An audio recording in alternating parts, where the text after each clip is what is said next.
ఈ వాతావరణానికి నోటికి కారం కారంగా కమ్మగా ఏదైనా తినాలనిపిస్తూ ఉంటుంది కదా. అలాంటప్పుడు ఈ చామదుంపలు ఎగురైతే తప్పకుండా ట్రై చేయాలి.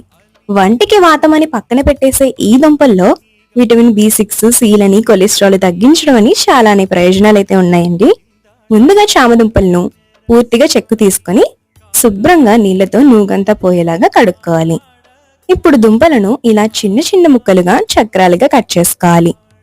ఇప్పుడు కూర కోసం ఉల్లిపాయ, పచ్చిమిర్చి బాగా వేగాక దుంపలను నూనెలో వేసి నూనె పట్టించి మగ్గించుకోవాలి.